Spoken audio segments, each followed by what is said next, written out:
Om Shri Sai Ram, Sandeha Nivarini, Chapter 7.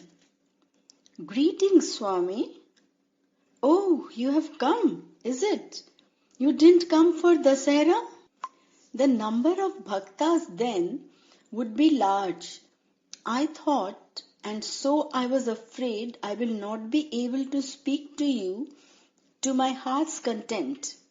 Hence, I came now, a few days prior to your birthday, so that with your blessings I could realize the ideal which you teach and have both bhakti and jnana born in my heart on the auspicious day of the celebration of your advent. Good, very good intention indeed.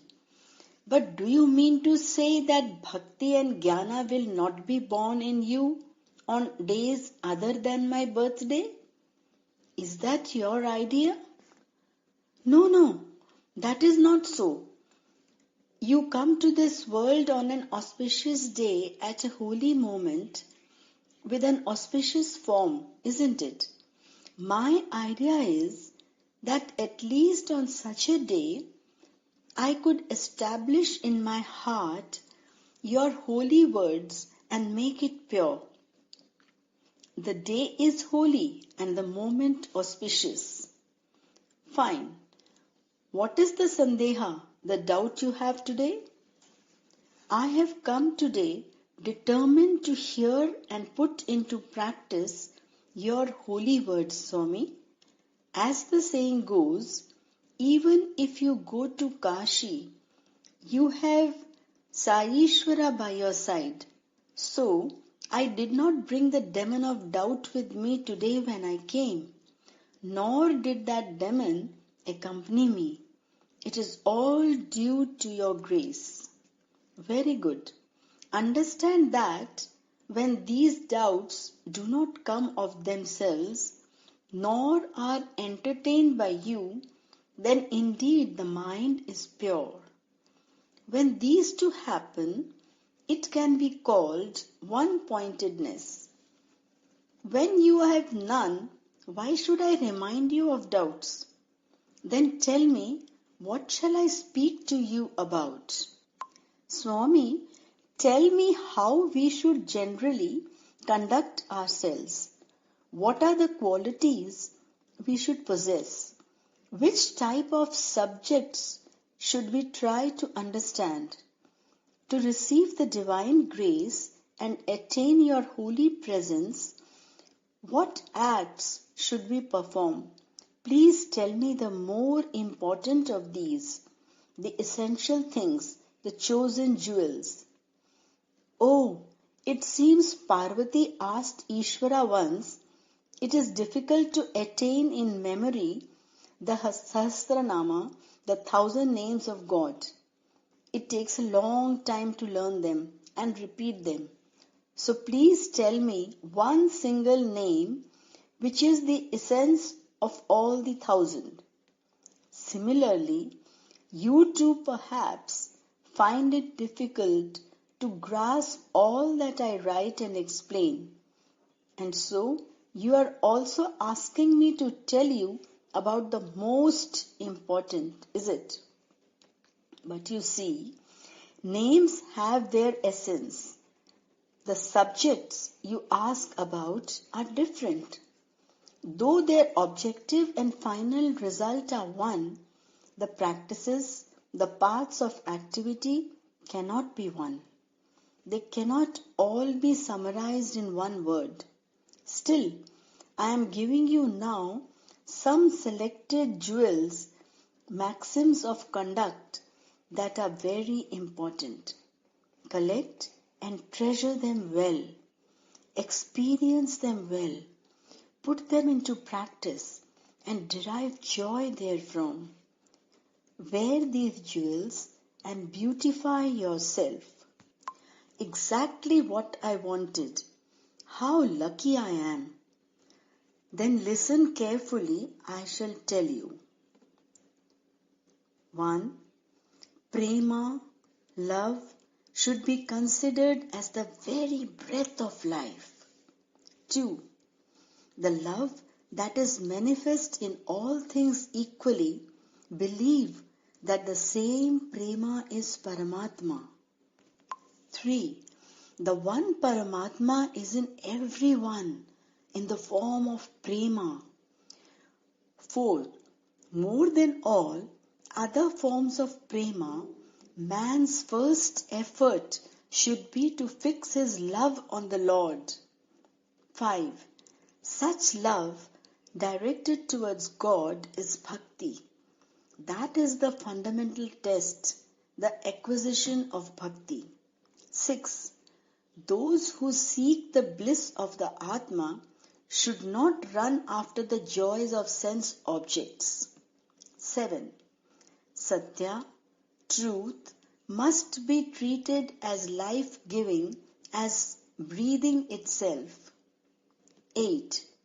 Just as a body that has no breath is useless and begins to rot and stink within a few minutes, similarly, life without truth is useless and becomes the stinking abode of strife and grief. 9. Believe that there is nothing greater than truth, nothing more precious, nothing sweeter and nothing more lasting. 10th. Truth is the all-protecting God. There is no mightier guardian than truth. 11. The Lord, who is Satya Swarupa, grants his darshan to those of truthful speech and loving heart. 12. Have undiminished kindness towards all beings and also the spirit of self-sacrifice. 13.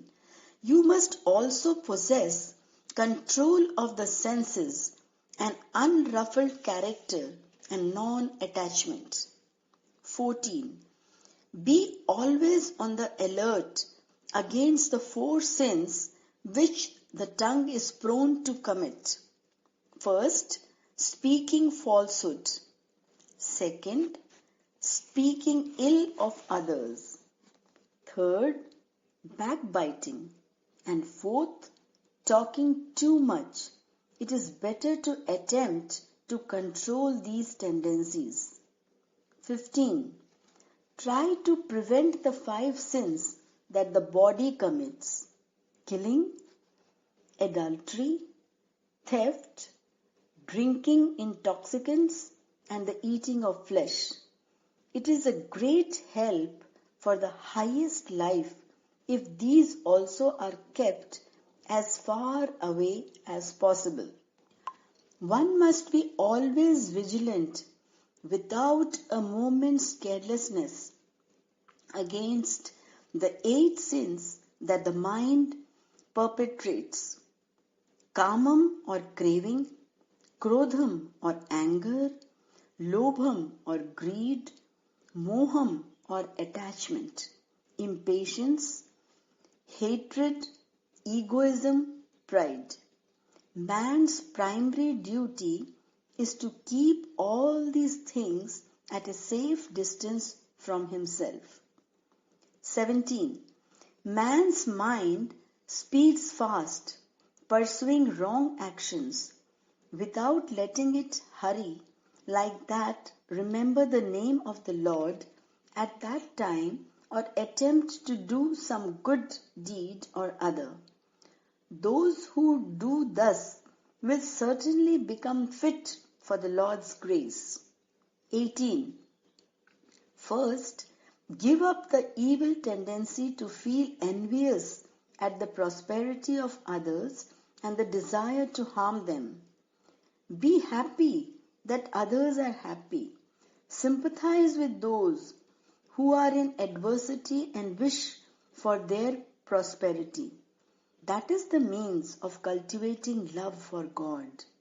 19. Patience is all the strength that man needs. 20. Those anxious to live in joy must always be doing good. 21. It is easy to conquer anger through love attachment through reasoning, falsehood through truth, bad through good, and greed through charity. 22. No reply should be given to the words of the wicked. Be at a great distance from them. That is for your good. Break off all relations with such people. 23. Seek the company of good men, even at the sacrifice of your honor and life. But be praying to God to bless you with the discrimination needed to distinguish between the good men and the bad. You must also endeavor with the intellect given to you. 24. Those who conquer states and earn fame in the world are hailed as heroes, no doubt. But those who have conquered the senses are heroes who must be acclaimed as the conquerors of the universal. 25. Whatever acts a good or bad man may do, the fruits thereof follow him and will never stop pursuing him.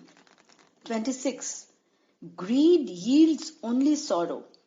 Contentment is best. There is no happiness greater than contentment. 27. The mischief-mongering tendency should be plucked out by the roots and thrown off. If allowed to exist, it will undermine life itself. 28. Bear with fortitude both loss and grief. Try and search for plans to achieve joy and gain. 29.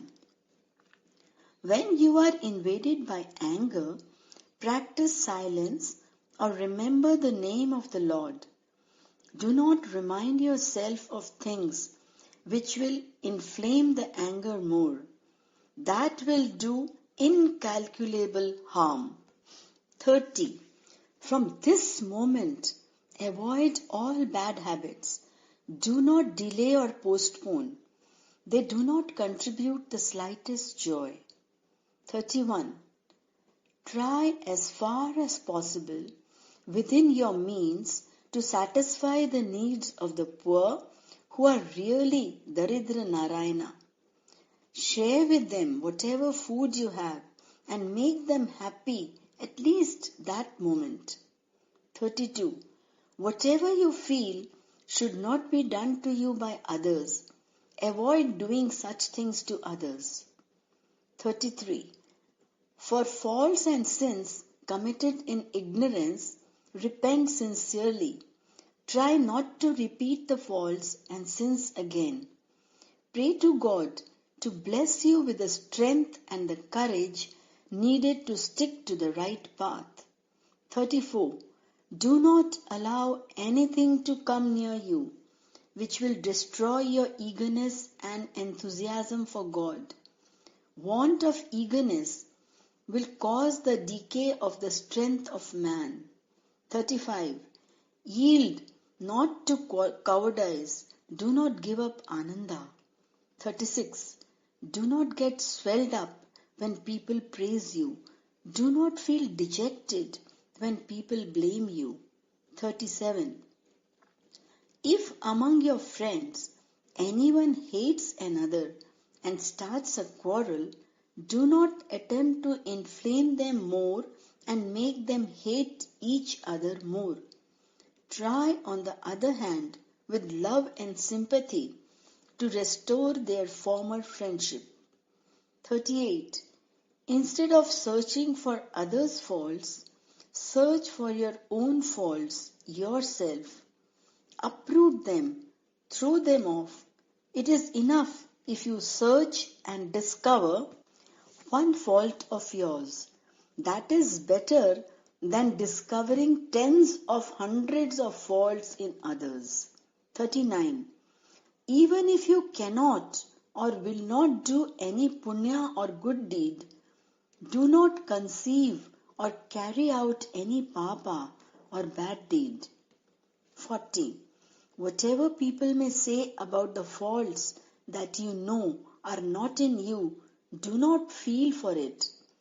As for the faults that are in you, try to correct them yourself, even before others point them out to you. Do not harbor anger or bitterness against persons who point out your faults. Do not retort, pointing out the faults of those persons themselves, but show your gratitude to them. Trying to discover their faults is a greater mistake on your part. It is good for you to know your faults. It is no good your knowing others' faults. 41. Whenever you get a little leisure, do not spend it in talking about all and sundry, but utilize it in meditating on God or in doing service to others. 42. The Lord is understood only by the Bhakta. The Bhakta is understood only by the Lord. Others cannot understand them. So, do not discuss matters relating to the Lord with those who have no bhakti. On account of such discussion, your devotion will diminish. 42. The Lord is understood only by the Bhakta. The Bhakta is understood only by the Lord. Others cannot understand them. So, do not discuss matters relating to the Lord with those who have no bhakti. On account of such discussion, your devotion will diminish. 43. If anyone speaks to you on any subject, having understood it wrongly, do not think of other wrong notions which will support that stand, but grasp only the good and the sweet in what he says. True meaning is to be appreciated as desirable, not wrong meaning or many meanings which give no meaning at all and cause only the hampering of ananda. 44. If you desire to cultivate one-pointedness, do not, when in a crowd or bazaar, scatter your vision to the four corners and on everything, but see only the road in front of you, just enough to avoid accidents to yourself.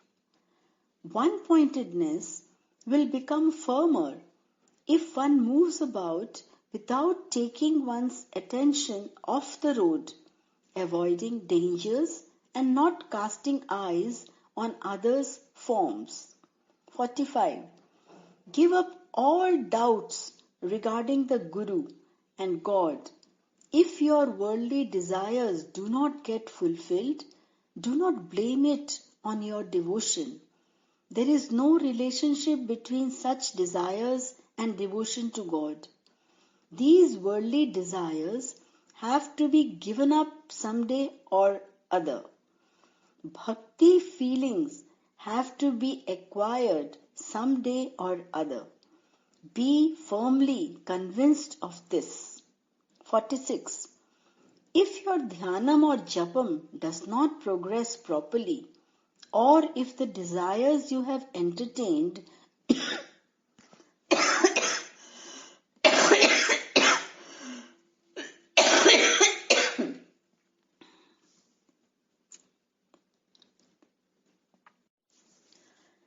If your dhyanam or japam does not progress properly, or if the desires you have entertained do not come to fruition, do not get dispirited with God.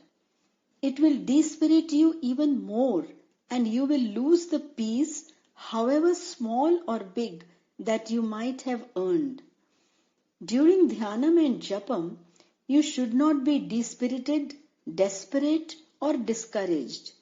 When such feelings come, take it that it is the fault of your sadhana and endeavor to do them correctly. It is only when in your daily conduct and in all actions you automatically behave and act in this manner and along these lines, that you can attain the divine principle very easily. Therefore, hold on to these maxims firmly. Chew and digest these spoken sweets distributed on the birthday festival of your Swami and be happy. Have you understood? Your words are like Amrita, Swami. Yes, Amrita. In all these ordinary dealings of life, man does not know the road. He follows the wrong track. There are no books also to tell him the means of a happy journey. For all such strugglers like me, what you have said is prana, the very breath. We are indeed blessed. Bless me that these words get imprinted on my heart and are realized in practice every day. There is no good in simply listening or reading them. It is only when your grace accompanies them that we get strength. I shall take leave, Swami. All right, go and come for the birthday festival. There are just 7 days more, isn't it? Today is 16th. The birthday is on 23rd. So there are 7 days left. Till that time, let this sweetness fill and overflow your heart. Om Shanti Shanti Shanti.